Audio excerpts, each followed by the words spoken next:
Hello everyone, welcome back to my channel InfoSec Lab, and today we are going to do another room of try-hack-miss attacking and defending AWS services.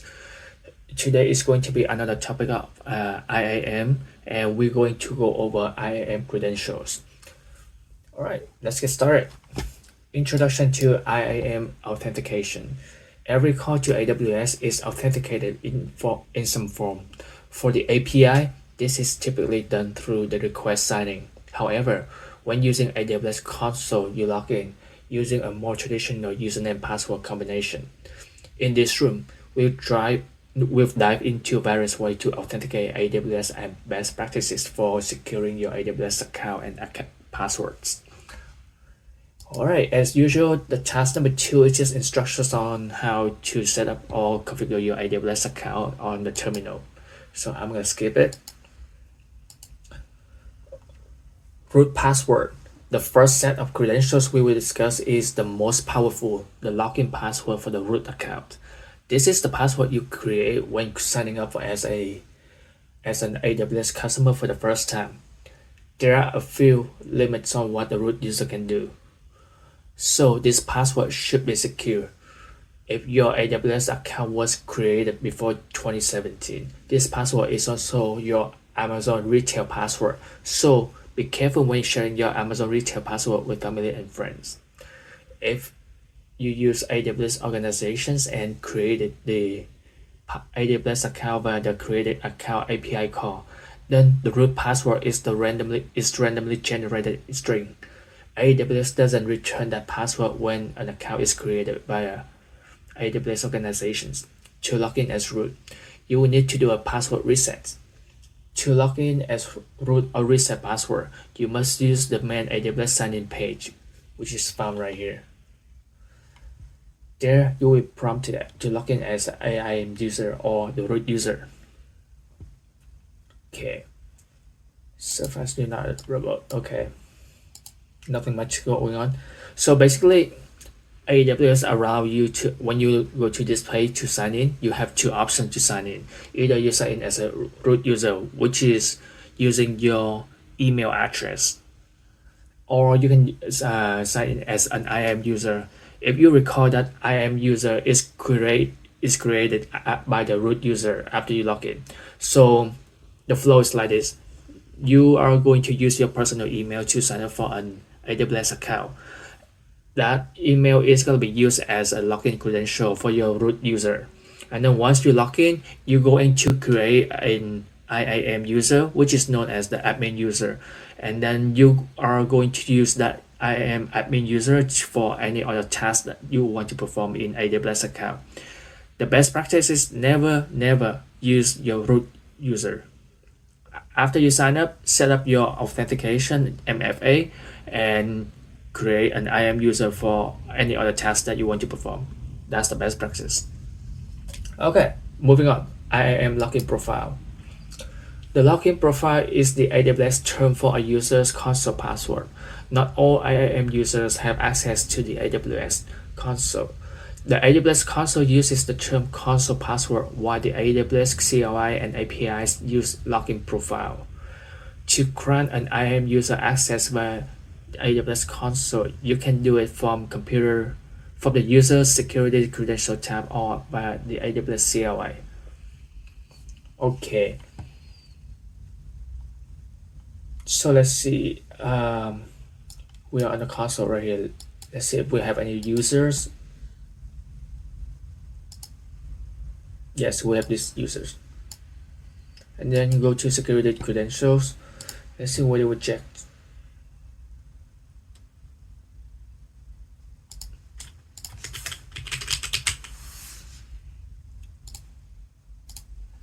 Okay, so over here you have the options.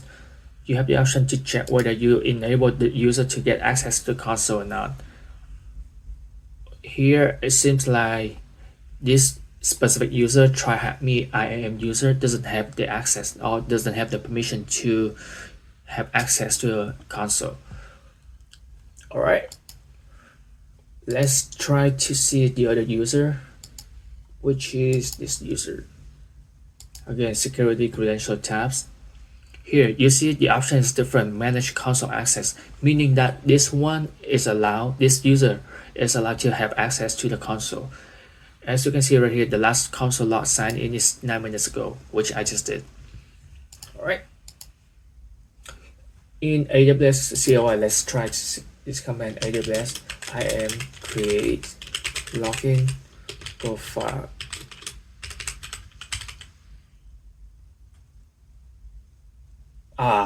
So in this case, the try-hack-me IAM user has been already created, so we don't have to rerun this AWS CLI command anymore. You can see this command change the user password.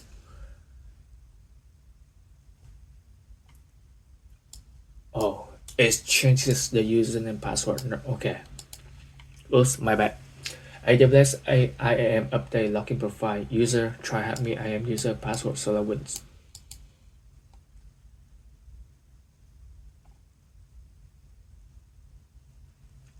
My bad. This one is you create an IAM user, and this one you update the password of the IAM user. Sorry for the confusion. My bad though. Alright, AWS allows an account administrator to set rudimentary, I don't know, password complexity policy. You'll find this setting in IAM user under account settings of CLI. AWS IAM get account password policy. Let's try that. Get account password policy.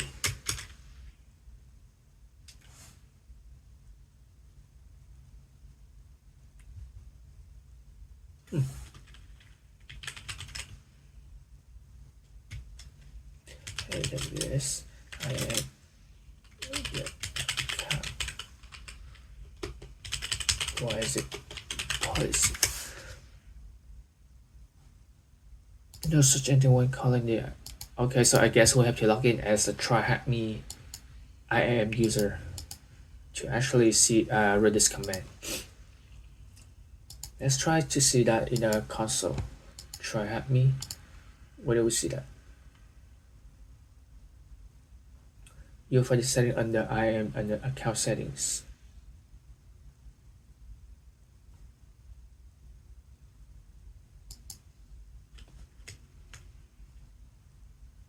Right here. Okay. This AWS account uses the following default password policy. Password minimum length 8 characters. Password strength include a minimum of 3 of the following mixed characters: uppercase, lowercase, numbers, non-alphanumeric characters. Other requirements: never expire password, must not be identical to your AWS account name or email address. Okay, so these are the password policy for this specific user. Oh no. For all the user under this account. My bad, not the specific. For all the user under this account. Okay. What's the minimum number of require in the password policy? You mean the minimum characters? 8? Huh. What's the minimum number of numbers required? What is it?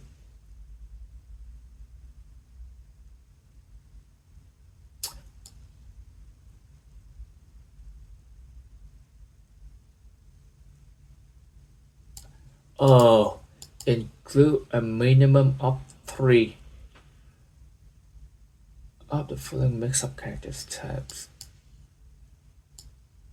So I guess 3. What? What is it? Hint that only 3 or 4 types: uppercase, lowercase, special.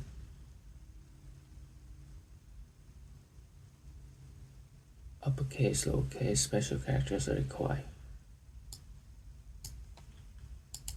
I don't get it. 4?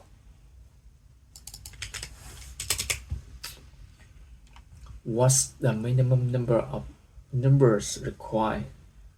This is confusing.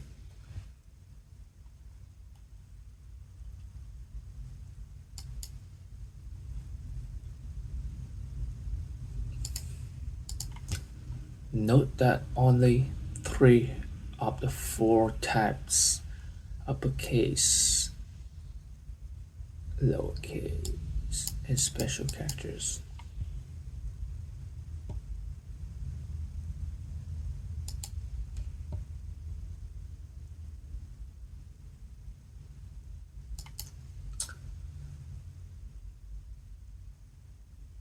Is it 0? Okay, because some password might contain no number at all. Alright, that's confusing. Let's move on. AWS API access key. AWS access key are the primary method of interacting with the AWS API. Even with the AWS console uses access key on the backend, you'll be able to see this when we dive into our room in CloudTrail. There are 2 types of access key, the long-term and temporary session keys. Long-term access keys begin excuse me. Long-term access keys begin with the string AKIA. They do not expire, and it's best practice to rotate them regularly. Long-term keys consist of an access key ID and a secret key ID, secret access key. Only IAM users or the root user can have the long-term access key. Excuse me.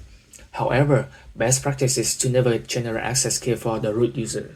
The root user or an IAM user can only have 2 access key at one time.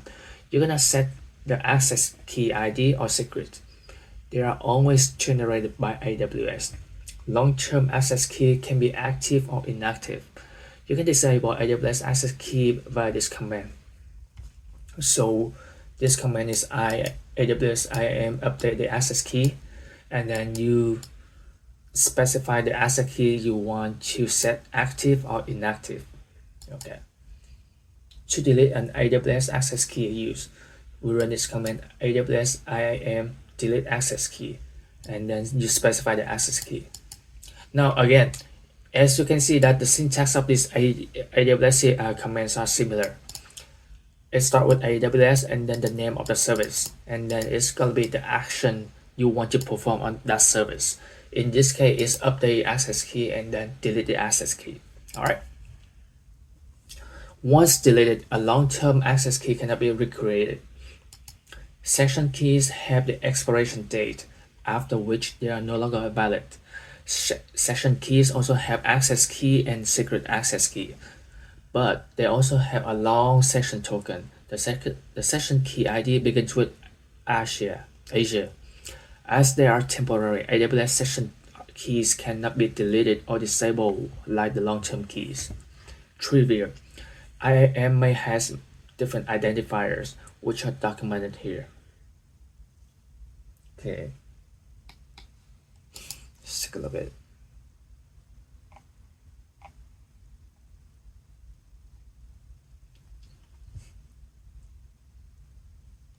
So when IAM creates a user group, role policy, instant profile, or server certificate, it assigns a unique ID to each resource. The unique ID looks like IDA. For the most part, you are friendly at names of IRNs when you work with IAM resources. That way, you don't need to know the unique ID for a specific resource. However, the unique ID can sometimes be useful when it isn't practical to use valid names. Okay, so each of the IAM resource, each of the resource that the IAM service create, it will automatically assign a unique ID, which makes sense. Okay, long-term credentials can be created by an AWS console or AWS CLI. So in the console, the way you create an access key is you click on the user right here, and you select the user.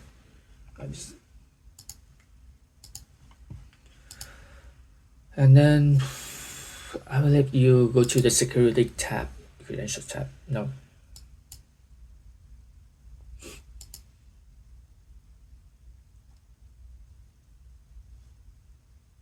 Over here, my bad. Oh, in the permission tabs right here, you have the access key. Notice that this user only have one access key. Remember, in the reading, one IAM user can have 2 access key at the same time. This user can only has one, so it is possible that we create another one. We're not gonna do that. I'm just showing you where to look for the option. Let's take a look at a try me IAM user. As you can see, this user has two access key. And this access key, like the first one has never been used, the second one has never been used either. So this is the place where you look at to look at. All right, moving on. How many active IAM access keys does the try me user have? 0. We just saw that. Oh no, two. My bad. There are 2 active access key. They were just never used.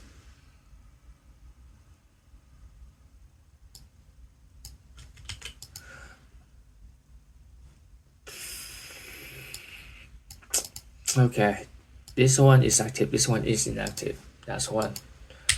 Sorry, it's late at night. My brain doesn't function very well. Okay, moving on. MFA in AWS and best practices around credentials. AWS supports using a virtual MFA, TOTP, hardware token, or U2F security key. The last 2 links are the Amazon retail pages for the products. MFA can be applied to an entire IAM user or the root user. When using an identity federation to assume an IAM role, implementing MFA is the responsibility of the identity provider. When MFA is applied to an IAM user or root user, AWS will require the second factor when performing a console login. MFA is not required by default when making an AWS API call using access keys.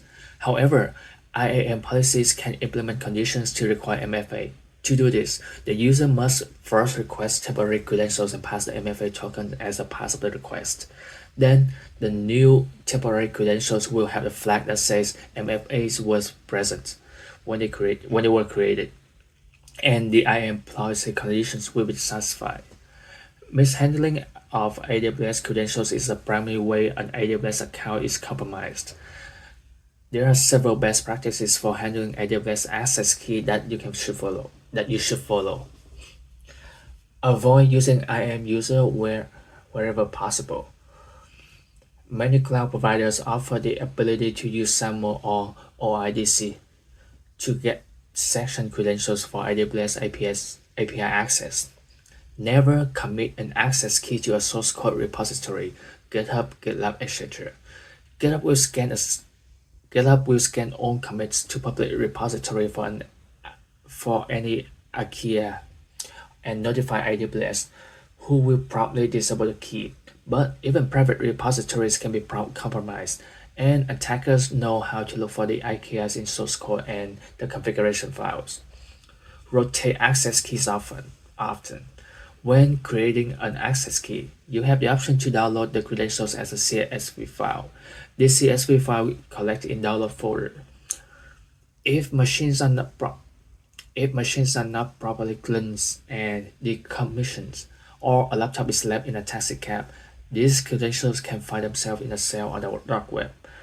Use multi-factor authentication for access of the root user and IAM users. Many of the IAM identifiers can be useful from a reconnaissance perspective. For example, IKEA strings, while not sensitive, can be used to identify an AWS account within the following command. Let's try that. AWS SDS and then get key info access. We don't have a key to do it. Okay, substitute the IKEA example in the above command with the access key in your cloud credentials and run the command to see if it matches your AWS account. Okay, we're gonna have to do it anyway. User access key is this one.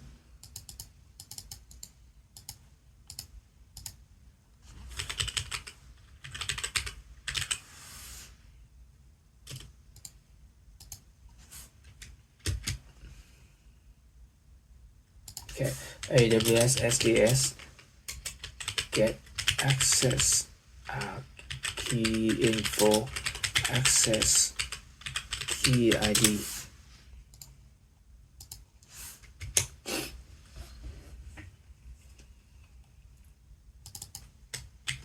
Alright, let's compare. Yes, that's correct. Complete.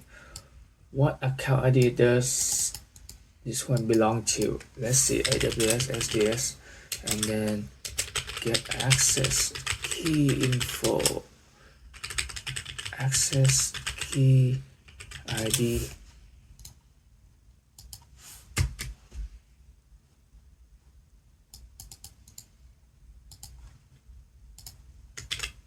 Alright, that's the account ID. Okay, last task. How services get credentials. As we noted in the section on IAM roles, AWS services can also leverage temporary credentials to access resources in your account. The roles assume role trust document must specify the service as a principal allowed to assume the role. The mechanics for getting those credentials vary depending on the service. But when you're attacking or defending cloud infrastructure, knowing how to get these credentials is vital. The primary way to get credentials for a role is with the AWS SDS Assume Role API call or the AWS SDS Assume Role AWS CLI command. If you're using EC2 instance, there is a special network address in the hypervisor you can use to request temporary credentials for the EC2 instant profile. It was through this instant metadata service IMTS that the Capital One bridge was executed. In the future room, we will show you how to curl to 169.254.169.254. We will present temporary AWS access keys. As a response to the Capital One incident and outcry from the cloud security community, AWS released a IDMS version 2, which requires a two-step section-based method. If your code is running AWS Lambda, the access key ID, secret access key, and the session tokens are available as environment variables. For the ECS containers, there's another IP address you can curl for the container's credentials, which is at the 169.254.170.2 and this specific string right here, the AWS container credentials relative URI environment variable is populated if the IAM roles for the test is configured. Finally, you can get temporary credentials from the Cloud Shell with this simple command. AWS container, okay, curl, and then the URL, and then x AWS EC2 method, okay. So this is the command to request a temporary credentials. Alright. Use the Cloud Shell and the curl command above to download the temporary credentials. What is the JSON key? Begins with the E.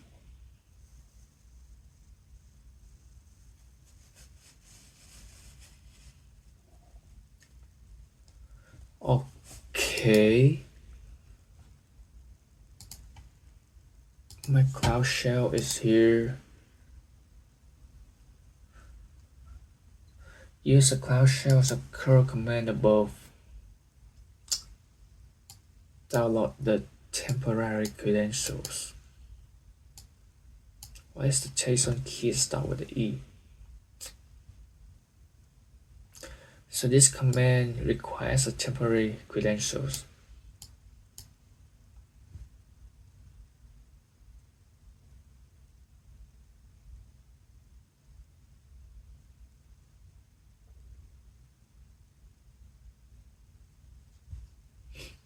Wait, how do we do this?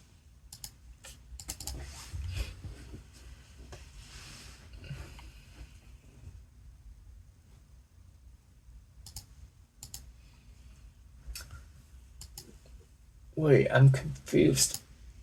For ECS containers, there's IP address. This one?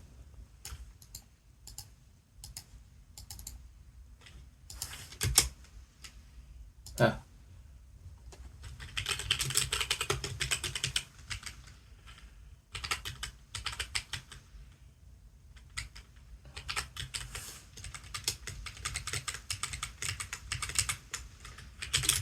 let's see. Okay, page not found.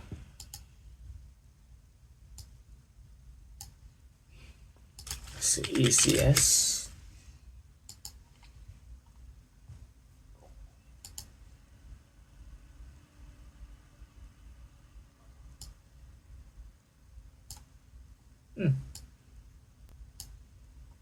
We don't have anything. Wait, how do we do that?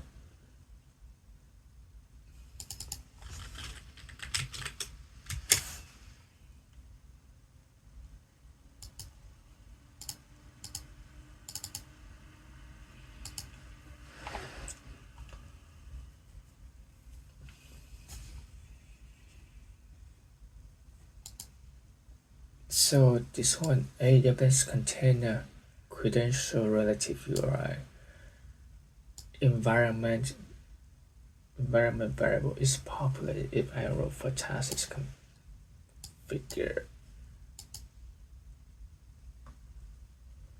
Okay, this is IAM rows. Do you have anything for containers? Try help me IAM row.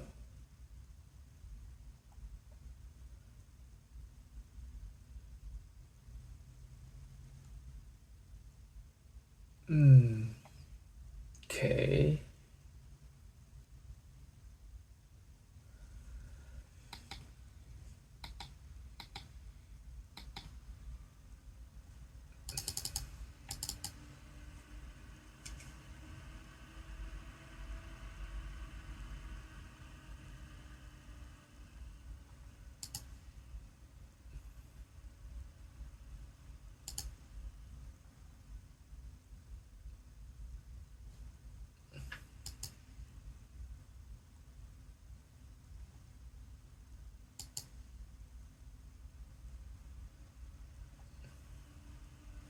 Nope.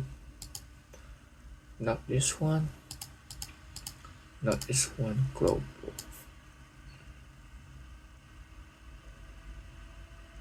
What is it? AWS auto cap. Nope. Leave.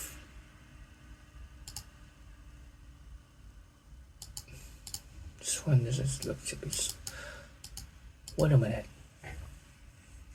Curl your AWS container.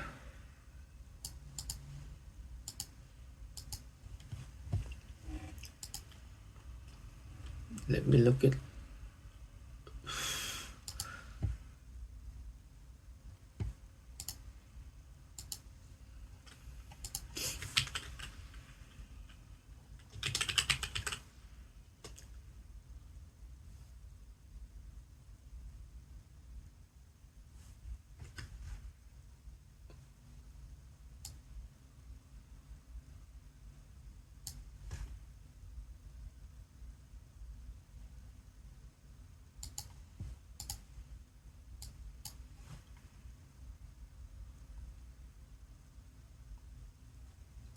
Or how about we do this?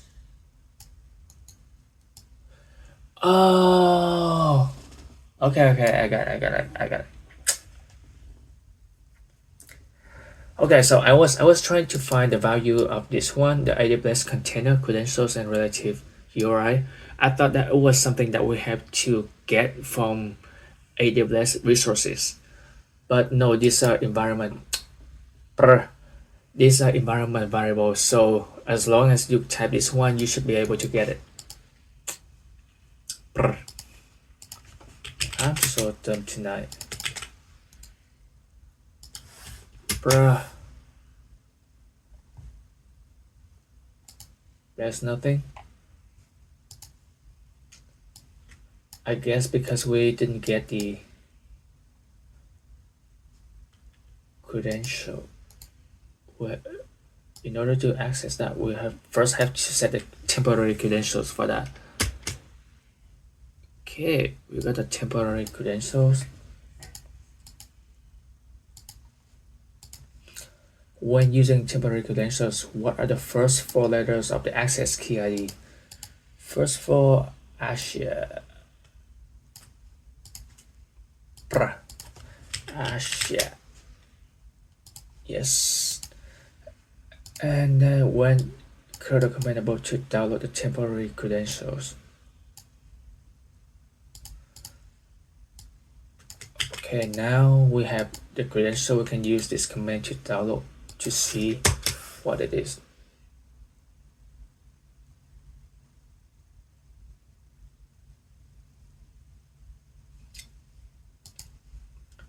Use the cloud shell the code command above to download the why is it change that beginning so I would say that's let's take a look tag access key expiration.